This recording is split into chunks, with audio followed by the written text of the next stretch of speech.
It officially ended last night. Take us through your thought process this weekend. It's a little rough one. First off, it's really loud in here, but it was really There's a weird. lot of people at this press conference. A lot of people have come out to talk to Ray about his final game. He was the overwhelming favorite this season to win it, coming in as the 1 seed into the playoffs. Didn't work out for him. A lot of people have some questions. Go ahead, Ray. I'm sorry for the interruption. Thanks. It was a weird week. A lot of guys that had no business being relevant at all were scoring touchdowns left and right. I think that was league-wide, too. It was. If you look at the scores, like throughout the league, Jen, I think, is the only, Jen and maybe you and Ricky, I think, are the only teams that put up anything relevant. I think did we even have, we might have had a sub-100 team, or somebody was close to that at one point. But the issue with this weekend, obviously, my players underperformed, but I kind of conceded the idea that I was going to lose at about 6 o'clock. Well, rightfully so for the most part. Michael had a projected point total of about 185, 190 to your 150 or something at one point. And there was a point where I think it was literally 99 to 1 in terms of the Yahoo percentages, which mean nothing. Which means nothing, right? I had pretty much conceded the fact that it was over. It was just a bizarre turn of events because, like you said, you probably thought you were done. But then all of a sudden the Sunday night game happens. Yeah. Do you think you're back in it? Logically, you have to think you're back in, and you're only 7 points down. I didn't feel that good about it, but the fact that I had another opportunity to come back and maybe move on made me feel pretty good. And then yesterday morning I didn't feel very good about it, but as the day went on I started to get a little more confident and starting to feel like, maybe this could work out. And then, the game starts, and besides the fact that Jay Cutler was horrific, he was targeting Wilson.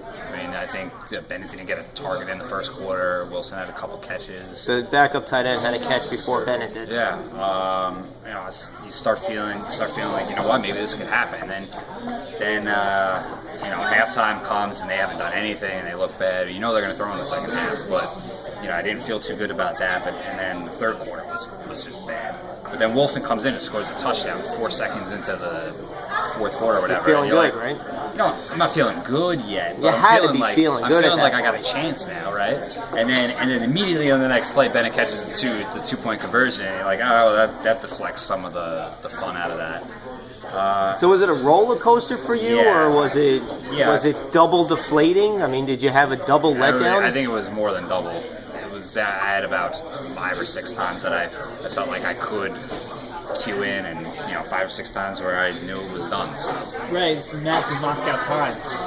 Was there a series of moves, or maybe one move in particular that you wish you would have done that could have helped you go on to the next round and you win a championship?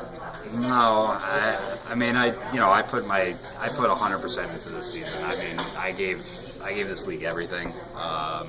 Whether or not I could have made a move here or there, I tried to keep in touch with as many owners as I could. I sent out a lot of trades, got some trades back, just nothing ever really fit as a match. I knew I had some holes, like with the running back 2 was an issue, and I was kind of playing with fire with that, with the rotation of guys that I had there, and you know what? I got some points. I got 9 points out of my RB2, but I only got 6 points out of my RB1. So you have one follow-up, man. Jamie? Jamie from the BBC. Right, you said you gave everything, but it wasn't good enough. Is it time to retire? No, it's not time to retire, but I gotta say, I feel pretty empty in the tank today. It was a good question. Everybody's enjoying that one in the background, making it hard to answer it for you. But no, I don't think I'm going to be retiring. But it's going to take a little while to get over this one, and we'll be ready next year. As I'm sure, by the time August comes along, I'll be ripping and ready to go and talking shit again and doing all the things I normally do. Do you take any positives out of this season? You did finish first overall in the standings. You won a President's Trophy. You did a lot of impressive things this year. I know it's just the day after, but when you look back, reflect on this a couple of months down the line, are you going to take any positives? Well, I mean, you know what they say, the day after you get knocked out of the Bertucci's League playoffs is the worst day of the year. For anybody in life. For anybody. Yeah. So I don't really feel any good about what I did this year. I'm sure that as I look back and reflect on it, you know, the idea that I did win 10 out of 14 games and, you know, I was top in the league and I put myself in a position, I'll feel all right about that, but at the end of the day, the goal. You think you could look at it as a building block season? Or was your building block season last year? I think I've built the blocks. It's getting over the, you know, I think it's getting over the hump at this point. There's a big mountain I got to climb, and you know I haven't gotten there yet. I don't think blocks are going to do it. So, any interest at all in your third place game with Cisco? No, not at all. You know, if I was a little more of a bitch, I would just bench all my guys. But I'll play it out for the sake of playing it out for the league. But I have no interest in what the final result is either. Cisco asked a few questions. Who is this? Matt from the Moscow Times. Cisco asked you a few questions that I believe last I checked were unanswered. That's not true. I answered all of them. Unless he asked some questions in between 1 o'clock and now. He did some like rapid fire thing about ice cream. Yeah, I answered all those questions. So It takes a while to get to Russia. sorry, we have some bad service down in the Leviton 201 Cafe press conference room. So. BBC, anything more from the BBC? No. I'm done. Ray, championship game. We're gonna turn the page here. Between Jen, who is now a veteran of this game, making it 3 years in a row, has won one of them. And Michael, his first appearance. Let's first talk about Michael's first appearance. You got an appearance 3 years ago, I believe. 3 years ago. Too many years ago. What was that like? The build up to that, your first ever championship game in the toughest league in the world to win. It was pretty cool. I was definitely excited to be there, but I knew that, you know, just being there isn't what it's about. I mean, there's lots of teams that have made the championship game. There's only a few teams that have won it. So Any advice for Michael? enjoy the moment, but be prepared. Prepare for what? Prepare for battle. I mean, you know, there's a lot of this back and forth between Jen and Michael where they say things like, just being nice, and there's some quote. You know the quote that they keep using. That being said? That being said, yeah, that's it. That's a big quote. That's a big trash talk quote. They sit. I mean, yeah. Don't be afraid to go back and forth a little bit. I mean, there's no friends in this. At the end of the day, Jen's not going to hold Michael's hand to a championship. Michael's not going to hold Jen's hand to a championship. So, after the matchup's over, you guys can hug, kiss, make up, be family, blah blah blah. But at the end of the day, you gotta go out there and give it everything. And if that means running over Jen, by all means, Michael, you're going to have to do that. So. It looks like it's going to be a packed house on Sunday at my house. I'm looking forward to that event.